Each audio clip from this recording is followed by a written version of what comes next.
नाजरीन, आप जुड़ चुके हैं जेके प्राइम मीडिया के साथ और मैं हूं आपका मेजबान बशारत कादरी। जिस तरह से हर बार हम कोई ना कोई नई शख्सियत आपके रूबरू करवाते हैं, इसी तरह आज हमारे साथ जम्मू के डोगरा समाज से एक ऐसी शख्सियत आपके साथ जो है मैं रूबरू कराने जा रहा हूं। सर, सबसे पहले आपका स्वागत है हमारे चैनल में। आपका भी बहुत बहुत स्वागत है। सर, क्या नाम है आपका?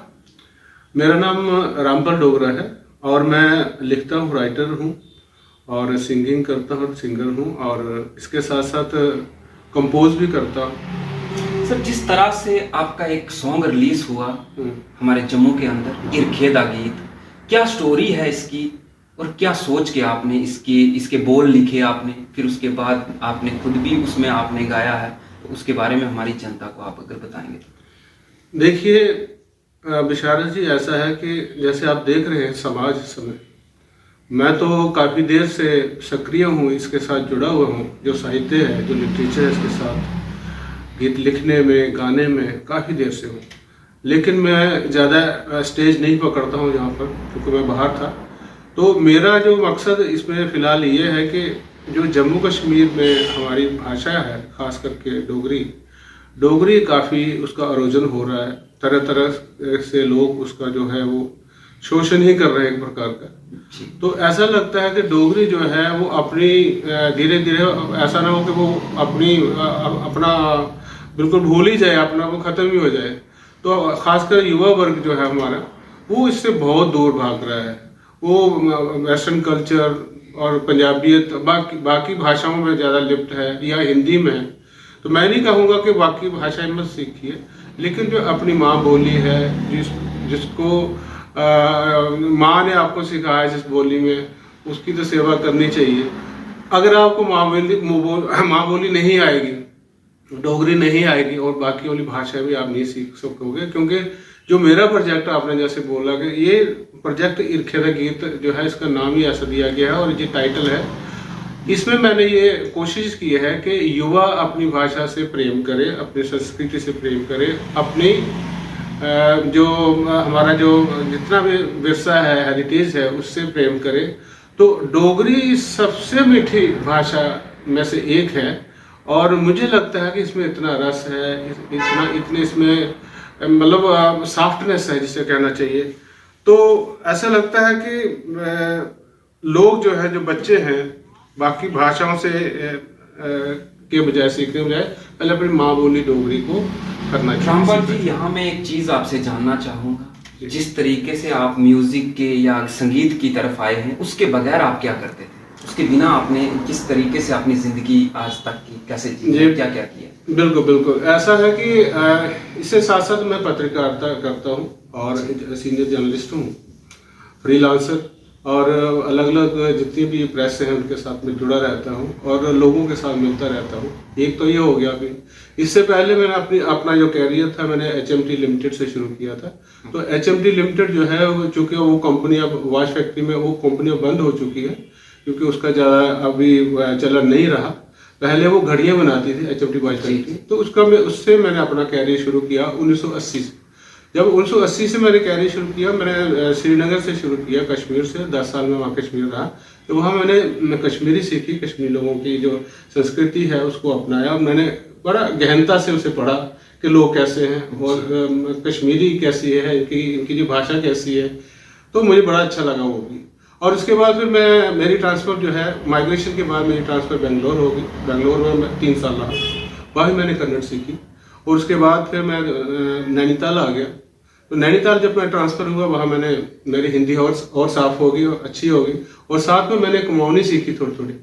तो ख़ास करके मैं लिरिक्स ज़्यादा सीखता था, जो धुनें होती हैं, जो संगीत बजता है, कैसे बजता है, मेरी कुछ रुचि उस तरफ ज़्यादा थी। उसके बाद फिर मैं जम्मू आ गया। फाइनली फिर मैंने BRS ली और उस कंपनी को छोड़ दिया। फिर मैं पत्रकारिता में आ गया। ये मेरा सर, इसके बिना आप म्यूजिक के साथ बहुत ज़्यादा जुड़े थे, बहुत ज़्यादा प्रेम था आपको, क्या आपने कभी बॉलीवुड की तरफ रुख नहीं किया? ये सवाल हर एक जानना चाहता है और बहुत अच्छा सवाल है। मेरे ख्याल से बशारत बॉलीवुड जो इंसान के अंदर ही होता है जी, वो जब चाहे उसको निकाल सकता है जी। थोड़ा गहनता से काम करना पड़ता है, थोड़ा सा स्किलफुली काम करना पड़ता है और फोकस्ड काम करना पड़ता है। ठीक है, तो मेरा कभी मन नहीं हुआ कि मैं बॉलीवुड में जाऊं, क्योंकि बॉलीवुड में टाइम वेस्ट करने की बात है। वहाँ कोई एक दूसरे को पहचानता नहीं। हमारे जम्मू शहर में देखो कितना प्यार है, हमारे कश्मीर में देखो कितने लोग बाहर से टूरिस्ट आते थे। अब भले ही कम हो गए लेकिन प्यार तो वही है, मोहब्बत तो वही है। तो मैंने जो सोचा कि उस समय एवेन्यूज नहीं थे, सबसे बड़ी बात है। जब मैं गाना शुरू किया, जब मैंने प्रैक्टिस शुरू की, रेडियो में ज़्यादा सुनता था। अब भी मैं रेडियो सुनता हूँ, पिछले 40 साल से रेडियो सुना हूँ। तो उसके बाद क्या हुआ कि प्रैक्टिस तो वैसे ही हो जाती है। इससे बड़ा इंस्टीट्यूशन क्या होगा, बड़े बड़े कलाकारों को आप सुनोगे। तो ये जो हमारे जम्मू, आपने जो सवाल पूछा है, बॉम्बे जो है वो उन लोगों के लिए माया नगरी है। वहाँ लोग खो जाते हैं, जहाँ से ज़्यादा छोटे शहर से जाते हैं वहाँ जाके उनका अस्तित्व भी खत्म हो जाता है।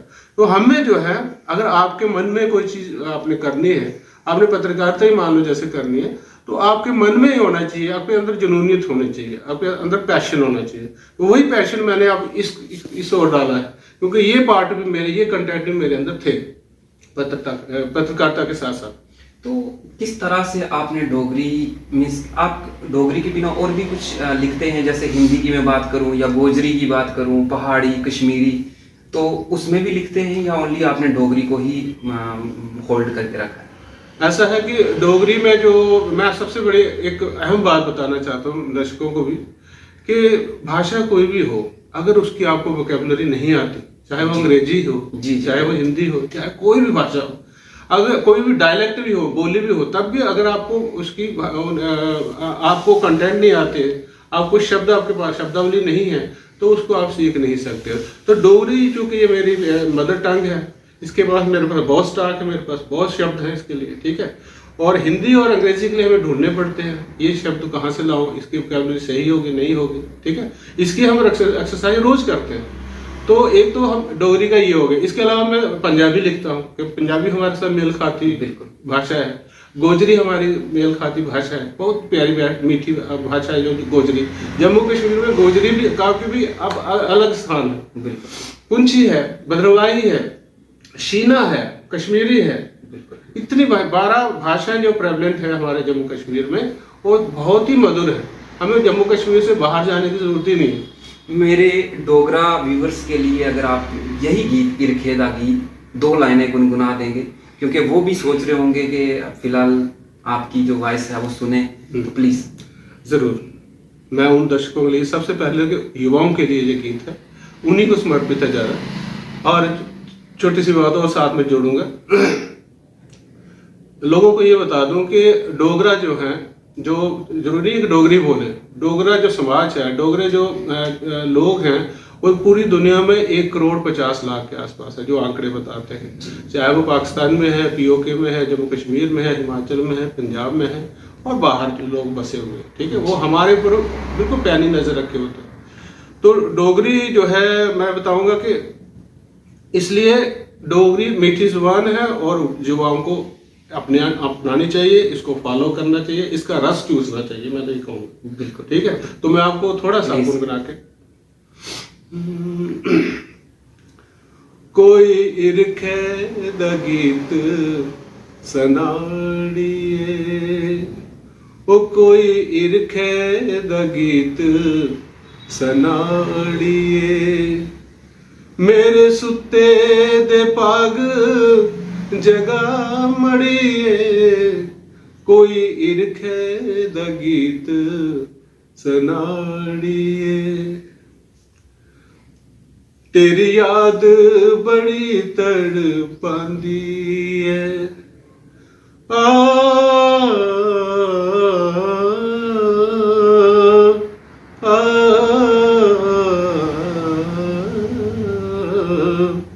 तेरी याद बड़ी तड़पांदी है, नागे अखियें च नींद आंदी है, नागे अखियें च नींद आंदी है, किश तरस मेरे भुखा मड़िए, कोई इरखे दा गीत सनाड़िए, कोई इरखे दा गीत सनाड़िए। वाह वाह, आप रामपाल जी के साथ आज जो कि संडे है वो एंजॉय करें। सर इसके साथ साथ मैं ये भी जानना चाहूँगा, आप और किस किस लैंग्वेज में गुनगुना लेते हैं? लिखने की बात तो छोड़िए, बट गुनगुना लेते हैं जो मैं काफ़ी भाषाएं मैं उसको गा लेता हूँ।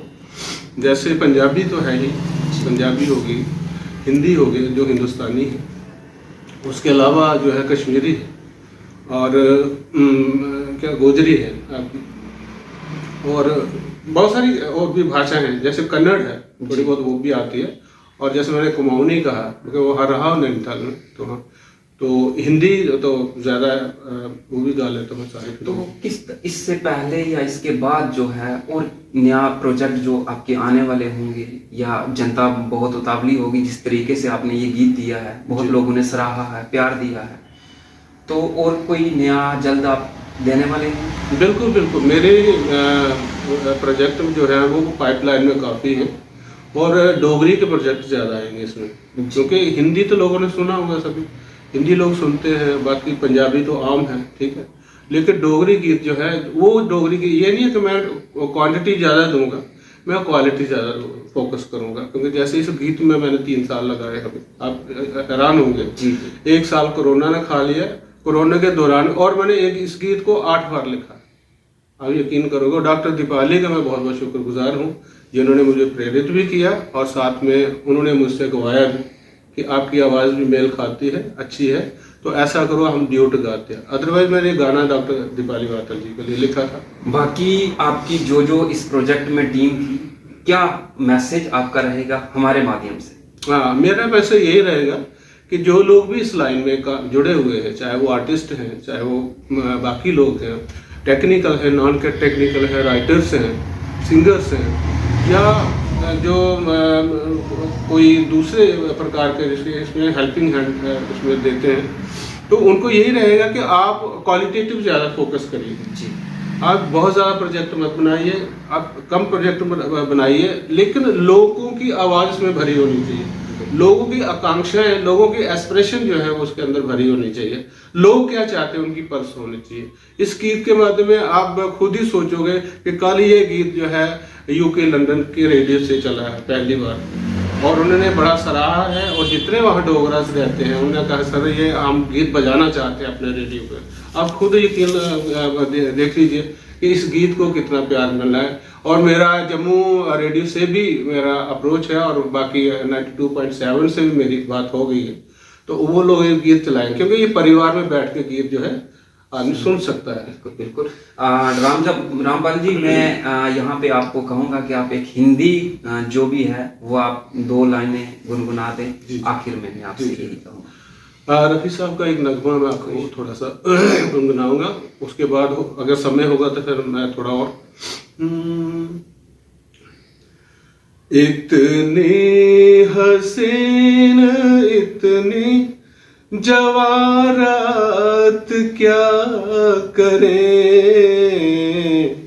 इतनी हसीन इतनी जवारात क्या करें, जागे हैं कुछ अजीब से जज्बात क्या करें, इतनी हसीन इतनी जवारात क्या करें,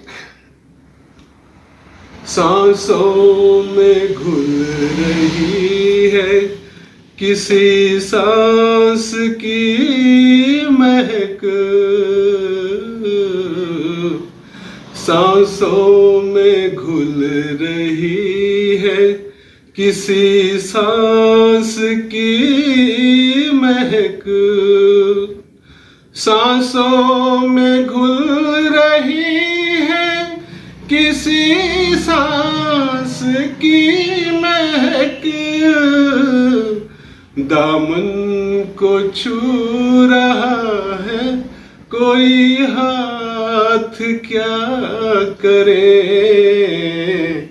दामन को छू रहा है कोई हाथ क्या करे, जागे हैं कुछ अजीब से जज्बात क्या करें, इतनी हंसी इतनी जारात क्या करे। वाह वाह, बहुत शुक्रिया सर, बहुत शुक्रिया अपना वक्त देने के लिए। तो ये थे हमारे साथ रामपाल डोगरा जी, जो लिरिसिस्ट भी हैं, कंपोज भी करते हैं और सिंगिंग भी करते हैं। इनका हाल ही में एक गीत आया था, इरखेदा गीत। मैं इनसे कहूँगा ये आपके सामने पोस्टर रखेंगे, आप इनके YouTube चैनल पे जाएं, वहाँ सर्च करें, वहाँ आपको ये मिलेगा और आप एक बार सुने। बहुत अच्छा गीत है, बहुत इस गीत के अंदर एक मैसेज छुपा हुआ है, खासकर हमारी यूथ के लिए। तो फिलहाल ऐसी शख्सियत के साथ आपको रूबरू करवाते रहेंगे। फिलहाल के लिए मुझे दे दीजिए इजाज़त।